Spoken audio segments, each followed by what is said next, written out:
कौन आए दिल्ली, इस बात की भी चर्चा शुरू हो गई है, कौन आए दिल्ली। तो ये हो सकता है कि गुरुजी शिबू सोरेन की सीट राज्यसभा की खाली हुई है, अगली एक राज्यसभा मिल जाए, कल्पना सोरेन राज्यसभा से के रास्ते दिल्ली आ जाएं। वो 4-5 भाषाएं जानती हैं, अंग्रेजी, हिंदी, उड़िया, संथाली सब जानती हैं, तो वो राजनीति करें।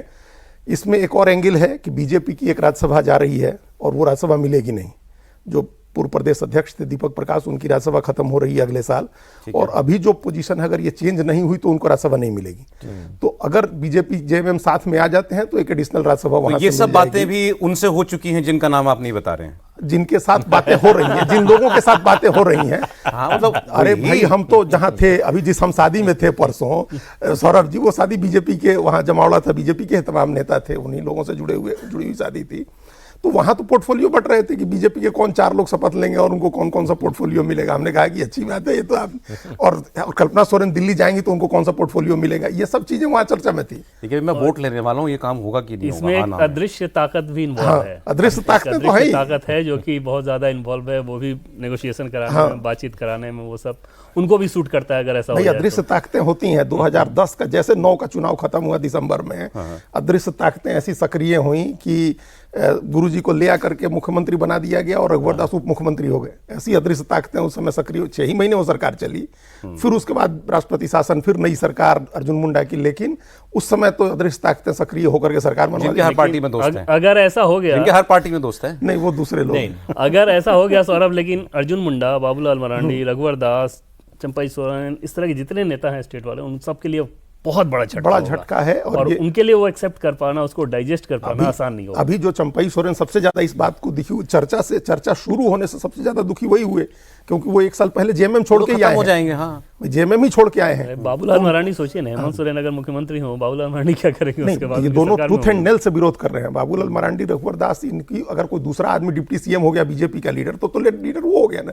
ये लोग तो डिप्टी सीएम हो नहीं सकते हेमंत सोरेन के अंडर में। नहीं, ये तस्वीर बिल्कुल जो है वेस्टर्न यूपी जैसी है। वहाँ सरकार नहीं है जयंत चौधरी की, लेकिन बीजेपी के जाट नेता बिल्कुल नहीं चाहते कि जयंत चौधरी साथ में रहें।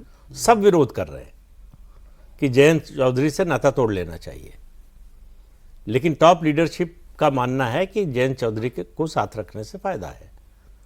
तो उसी तरह की स्थिति जो है झारखंड में बनी हुई है। बंगाल स्टेट लीडरशिप, उनको लग रहा है ना कि वो सपना देख रहे हैं पूरी सत्ता का, यहां सत्ता में छोटा सा हिस्सा मिलने की बात है। तो इसलिए जो है स्टेट लीडरशिप तो कभी ऐसा नहीं चाहिए। ये फेस सेविंग भी बड़ा मुश्किल हो जाएगा स्टेट यूनिट के लिए। तो बीजेपी में फेस सेविंग इतना मुश्किल होगा। प्रवक्ता कई सारे वहां के नेता कह रहे थे कि अगर ऐसा हो गया तो हम लोग तो अज्ञातवास में चले कैसे डिफेंड करेंगे भाई, किसी क्या बोलेंगे भाई? ऐसा कई बार देख चुकी है बीजेपी। जब 3 बार बनाया मायावती को मुख्यमंत्री उत्तर प्रदेश में, तो वहां बीजेपी की जो स्टेट लीडरशिप थी उसके लिए तो एक्सेप्ट करना लगभग असंभव था। अगर कैडर बेस्ड पार्टी ना होती तो विद्रोह हो गया होता।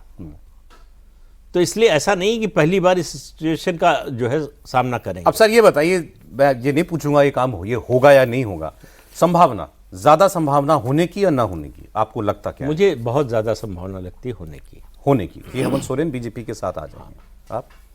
हाँ, मतलब उसी दिशा में जाता हुआ नजर आ रहा है मुझे। कितना मेटेरियलाइज हो पाएगा वो तो देखने वाली बात होगी, लेकिन दिशा बिल्कुल उसी दिशा में जाता हुआ है। मकर संक्रांति के बाद मुझे लगता है कि कुछ भी हो सकता है।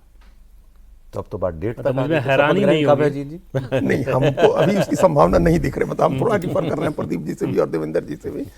इसकी संभावना हो जाने की संभावना हमको कम दिख रही है। बहुत सारी बातें सही है जो हम लोगों ने चर्चा की, मुलाकात हुई, बात हुई, प्रोपोजिशंस तमाम डिस्कस हुए, बीजेपी की क्या समस्या है, उनकी क्या समस्या है, बीजेपी को क्या फ़ायदा होगा, उनको क्या फ़ायदा होगा, ये सारी चीज़ें हुई हैं, सारी बातें हुई हैं। लेकिन ये मेटरलाइज हो जाएगा, हेमंत सोरेन आकर के मुख्यमंत्री हो जाएंगे, बीजेपी का डिप्टी सीएम हो जाएगा, ये बहुत फार फेस्ड है। मतलब उसको लेकर के वहाँ ये हो ही जाएगा, इसकी संभावना हमको अभी कम दिख रही है। कि आपको क्या लगती है सबसे बड़ी अड़चन क्या लग रही है? सबसे बड़ी अड़चन वोट बैंक की है। अच्छा, अब हेमंत सोरेन भी अपना वोट नहीं गंवाना चाहेंगे। जो जैसे ही वो आएंगे बीजेपी की तरफ, 15% मुस्लिम और लगभग 5% आदिवासी, ये 20% वोट वो गंवा देंगे। तो वो गंवाना नहीं चाहेंगे। हालांकि उसके बाद की स्थिति, वोट तो तब रहेगा जब सत्ता में रहेंगे। नहीं, वो वोट सत्ता में अगर नहीं रहेंगे, जेल चले गए तब भी रहेगा। वो जेल चले गए, मरसों के लिए जेल चले गए, तब भी वो वोट रहेगा उनके साथ, और उसके साथ आदिवासी मिलकर के उनकी सरकार बनाता रहेगा। हेमंत सोरेन अब पिछली बार 30 सीट जीते थे, इस बार 34 जीते हैं।